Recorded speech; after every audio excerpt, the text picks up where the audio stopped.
never ever cross out the Running Man image escaping from the fire on an EST Genesis fire alarm. On speaker strobes, and horns. And speakers. You don't do it. You don't even tamper with them. It is vandalism. So you don't take your Sharpie and you don't scribble out that image. No, don't do it. It is the same tampering with the fire alarm.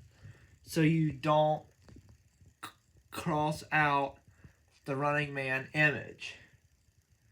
You do not do it. And I'll show you what I mean. I'll go grab marker.